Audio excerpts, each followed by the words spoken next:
పొగాకు రైతులను కొనుగోలు కంపెనీలు నిలువున దోచుకుంటున్నాయని, గిట్టుబాటు ధర సాధన కోసం రైతులంతా ఐక్యంగా పోరాటానికి సిద్ధం కావాలని ఆంధ్రప్రదేశ్ రైతు సంఘం ప్రకాశం జిల్లా ప్రధాన కార్యదర్శి కె వీరారెడ్డి పిలుపునిచ్చారు. ఈ నెల 19న ఒంగోలులో జరిగే భారీ ట్రాక్టర్ ర్యాలీని విజయవంతం చేయాలని కోరారు. వర్జీనియా పొగాకుకు గిట్టుబాటు ధర కల్పించాలని డిమాండ్ చేస్తూ ఈ నెల 19న ఒంగోలులో నిర్వహించే భారీ ట్రాక్టర్ ర్యాలీకి రైతులు వేలాదిగా తరలి రావాలని ఏపీ రైతు సంఘం ప్రకాశం జిల్లా ప్రధాన కార్యదర్శి వీరారెడ్డి పిలుపునిచ్చారు. టంగుటూరు మండలంలోని జమ్మలపాలెం, కాకుతీరువారిపాలెం, జయవరం గ్రామాల్లో నిర్వహించిన ప్రచార కార్యక్రమంలో ఆయన మాట్లాడుతూ పొగాకు కొనుగోలు కంపెనీలు సిండికేట్ గా ఏర్పడి రైతుల శ్రమను చౌకగా కొంటున్నాయని మండిపడ్డారు. క్వింటా పొగాకును 16,000కే కొనుగోలు చేస్తూ రైతులను తీవ్రంగా నష్టపరుస్తున్నారని విమర్శించారు. రైతులు అప్పుల ఊబులో కూరుకుపోయే పరిస్థితి ఏర్పడిందన్నారు. కేంద్ర రాష్ట్ర ప్రభుత్వాలు వెంటనే జోక్యం చేసుకుని ప్రత్యేక నిధులు కేటాయించి ఎస్టీసీ, పొగాకు బోర్డు, పొగాకు ఉత్పత్తిదారుల సమాఖ్య, మార్కెట్ ద్వారా కొనుగోళ్లు చేపట్టాలని డిమాండ్ చేశారు. ఈ కార్యక్రమంలో ఏఐటియుసి జిల్లా అధ్యక్షుడు టి ప్రభాకర్, రైతు సంఘం నాయకులు అన్నాబత్తిన వెంకటేశ్వర్లు, శ్రీనివాసరావు, బెజవాడ శివరామయ్య, వేజేళ్ల సింగయ్య, ఆవుల ప్రభాకర్, గండిబోయిన ప్రభాకర్ రెడ్డి, నల్లదల కృష్ణయ్య, కిలారి బసవయ్య, బెజవాడ భక్తవత్సలం, కొత్తపల్లి శ్రీనివాసరావు తదితరులు పాల్గొన్నారు. ఆ ధరలు కూడా ఈరోజు లేనటువంటి పరిస్థితి మనం చూస్తా ఉన్నాం. ఈరోజు టంగుటూరు పొగాకు బోర్డు ఆగిపోయిందంటే కారణం ధరలు లేకపోవటమే. నిన్ననే ఈ బోర్డుని ఈడీ గారు వచ్చి విజిట్ చేసిపోయారు. నిన్న వెల్లంపల్లి వేలం కేంద్రం ఆగిపోయింది, ఎక్కడో చోట ఆగుతానే ఉంది. నిన్న మేము ఒంగోలు చూసి మాట్లాడడానికి వెళ్ళాం. 698 బేళ్లు వస్తే అందులో 312 బేళ్లు రిజెక్ట్ అయినాయి. అంటే 45% పైగా పొగాకు బేళ్లను కొనుగోలు చేయాలా వ్యాపారస్తులు. నాణ్యత లేదు, నాణ్యమైన దాన్ని లేదు, క్వాలిటీ పొగాకు దాన్ని అంటే ఈ సంవత్సరం వచ్చినంత క్వాలిటీ పొగాకు ఎప్పుడు రాలా నాకు తెలిసి ఈ మధ్యకాలంలో. అంత క్వాలిటీ పొగాకు వచ్చినా కూడా వ్యాపారస్తులు ఏమంటే మనం తెచ్చింది కాకుండా నాకు అల్లది కావాలని చెప్తున్నారు. ఇదంతా అబద్ధం, దొంగ ప్రచారం. మళ్ళీ మీ అందరికీ తెలిసి ఇందులో గుంటూరు కూడా వచ్చిన వాళ్ళు ఉండుంటారు నాకు తెలిసి. అందరూ వచ్చిన వాళ్ళే కదా. అందులో ఆ చర్చల్లో నేను కూడా ఉన్నా. ఆ చైర్మన్ మా పక్కన గుంటూరు అబ్బాయి, ఆయన ఏం చెప్పాడు, మీ అందరికీ బయటకు వచ్చి కూడా ఒక మాట చెప్పాడు. లోపల చెప్పాడు, బయటకు వచ్చి కూడా చెప్పాడు, ప్రతి పొగాకు కాడ కొనుగోలు చేపిస్తాము, కొంటాము అని. ఎప్పుడు కొంటారని నేను అడుగుతున్నా. ఎప్పుడు కొంటారు, ఎంతకు కొంటారు అది చెప్పట్లా. అంతా కొంటామంటే ఇది ఎవరికి ఉపయోగపడుతుందంటే, ఇప్పుడు దొంగ సరుకుని మంచి సరుకుని ఒకే విధంగా చేస్తామని చెప్పి వాళ్ళు ప్రకటనలు ఇవ్వటమంటే ఇది కంపెనీలకు మేలు చేసేది తప్పితే రైతాంగానికి మేలు చేసేది కాదు అనేది మనం అర్థం చేసుకోవాలా. పొగాకు బోర్డు కానివ్వండి, కేంద్ర ప్రభుత్వం కానివ్వండి, రాష్ట్ర ప్రభుత్వం కానీ కంపెనీలకు మేలు చేసే విధంగా వాళ్ళ చర్యలు ఉన్నాయి. ఇన్ని రోజుల నుంచి మనం ఇంకా దీని మీద అనేక దశల వారీగా ఆందోళన చేస్తూ ఉన్నాం. ఇవాళ 19వ తేదీన ఒంగోలులో చలో ఒంగోలు అనే ట్రాక్టర్ ర్యాలీ పెట్టాం. మీ అందరికీ తెలిసిందే, మినీ స్టేడియం ఈ దక్షిణ బైపాస్లో ఉన్నటువంటి ఆర్ఎంఆర్టీసీ దగ్గర నుంచి ఆ బైపాస్, ఉత్తర బైపాస్ దాకా ట్రాక్టర్ ర్యాలీ పెట్టడం ద్వారా ప్రభుత్వాన్ని కదిలించాలంటే మనం బాగానే దాదాపుగా వచ్చినట్టే నాకు తెలిసి 700 మంది గుంటూరు వచ్చారు.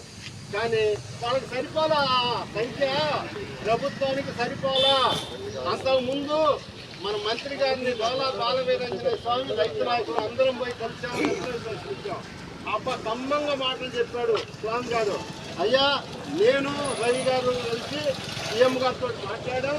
ఇంకేముంది, మొత్తం మీద ఆయన కొనుక్కు చేసుకొస్తాను. ఏ కొనుక్కు చేసుకొస్తున్నాడో నాకు అర్థం కావాలి. ఇప్పుడు ఎన్ని రోజులు ఆయన్ని కలిసి కూడా దాదాపు 20 రోజులు, 4 రోజులు అవుతా ఉంది. అట్లే అధికారులు కూడా అబద్ధాలు చెప్తున్నటువంటి పరిస్థితులు మనం చూస్తూ ఉన్నాం. ఇవాళ ఇంత క్వాలిటీ పొగాకు పోయిన సంవత్సరం లేని క్వాలిటీ ఈ సంవత్సరం ఉంది కదా. కానీ పోయిన సంవత్సరం కొన్న పొగాకు ఈ సంవత్సరం కొనడంలా నాకు అల్లది కావాలా అంటున్నాడు. మన దగ్గర ఏదైతే లేదో అదే కావాలన్నాడు. కానీ వాంటింగ్ అన్ని రకాలు ఉంటాయి. కానీ లాస్ట్లో ఏంటంటే మళ్ళీ ధరించి నెక్స్ట్ సీజన్కి వెయ్యాలి. కాబట్టి మీరు అందరూ చూశారు, డిమాండ్ అండ్ సప్లై అని చెప్తున్నారు. డిమాండ్ అండ్ సప్లై చూసుకున్నా కర్ణాటకలో 100 మిలియన్లకు పర్మిషన్ ఇచ్చారు, కానీ అక్కడ పండిందంతా 85 మిలియన్లే, 15 మిలియన్ తక్కువ పండింది. అయినా అక్కడ ధర వచ్చిందయ్యా, చివరి దాకా ధర ఇవ్వలా. చివరిలో మళ్ళీ ఎక్కడ రైతాంగం మానుకుంటారనే ఉద్దేశంతో మళ్ళీ చివరిలో మాత్రమే ధర పెంచినటువంటి సంఘటనలు కర్ణాటకలో చూసాం. అదేవిధంగా మన దగ్గర కూడా ఇప్పుడు మొన్నటిదాకా 1800 లో గ్రేడ్స్ కొంటే ఇవాళ 1600, 1500కు పడిపోయినటువంటి పరిస్థితి లో గ్రేడ్స్ కూడా. స్టార్టింగ్ లో లో గ్రేడ్స్ నెంబరు మొత్తం ఒకే ధరకు కొన్నారు. దాదాపు 2000 పైన లో గ్రేడ్స్ కూడా కొన్నటువంటి సందర్భాలు మీ అందరికీ తెలిసిందే, నాకన్నా కూడా ఎక్కువ కదా, 21 దాకా. కానీ అదే పొగాకు మళ్ళీ ఇవాళ 1500కు పడిపోయిందంటే కారణం ఏంటి? ఇది మార్కెట్ మాయాజాలం. పొగాకు కంపెనీలు గొప్ప 4-5 కంపెనీలు ఇక్కడ వేరు 18 కంపెనీలు వచ్చి పాల్గొంటున్నాయి అని చెప్తున్నా. వేలంలో యాక్టివ్గా పాల్గొంటుంది 4-5 కంపెనీలే, అవునా కాదా? మీ అందరికీ తెలిసిందే. అయితే దీంట్లో పొగాకు బోర్డు పాత్ర ఏంది? పొగాకు బోర్డు ఏర్పాటు చేసినప్పుడు ఆ మాన్యువల్లోనే ఉంది. పొగాకు రైతులు సంక్షోభ కాలంలో ఉన్నప్పుడు మద్దతు ధర ఇచ్చి కొనుగోలు చేసి రైతుల్ని ఆదుకోవాల్సినటువంటి బాధ్యత పొగాకు బోర్డు మీద ఉన్నది. ఇది మా పని కాదని వాళ్ళు చెప్తున్నారు, వాళ్ళకి తెలియదు అసలు. ఇక్కడ ఉద్యోగం చేసేటువంటి అధికారులకి మాన్యువల్లో ఏముంది, పొగాకు బోర్డు ఎందుకు ఏర్పాటు చేశారు, వ్యాపారస్తుల కోసమా రైతాంగం కోసం అనేది వాళ్ళకి తెలియట్లా. పొగాకు బోర్డు ఏర్పాటు చేసింది రైతాంగం కోసం, రైతుల శ్రేయస్సు కోసం. ధరలు లేనప్పుడు పొగాకు బోర్డే కొనుగోలు చేయాలి. మనం రిజెక్ట్ చేయకుండా ఆ చెక్కుని పొగాకు బోర్డు తీసుకోవచ్చు కదా. మన దగ్గర డబ్బులు లేవని చెప్తా ఉన్నారు. మన దగ్గర అపరాధ రుసుము పేరుతో కలెక్ట్ చేసినటువంటి డబ్బులే 1300 కోట్లకు పైగా కేంద్ర బోర్డు దగ్గర ఉంది.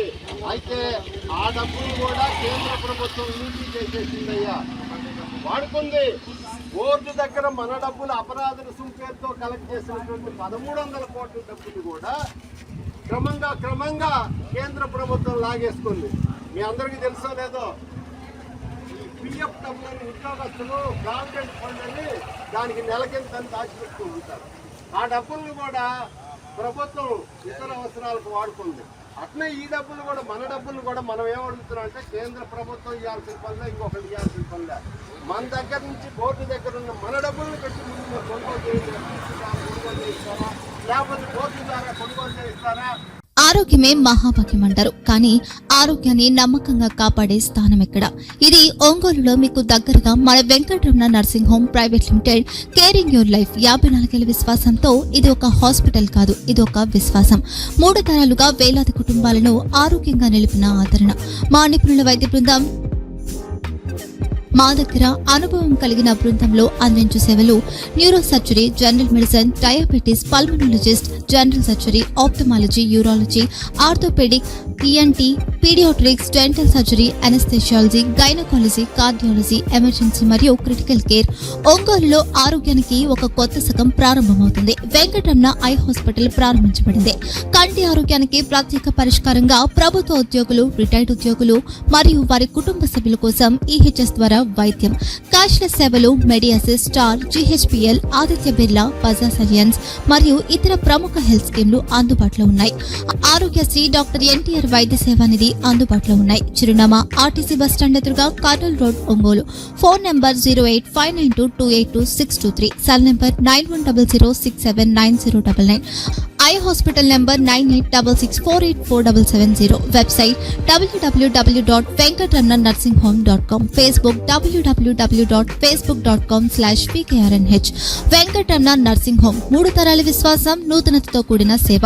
మేము కేవలం చికిత్స చేయము, మేము శ్రద్ధ వహిస్తాం, పరిరక్షిస్తాం. సేవ చేయడం మాకు ధ్యేయం.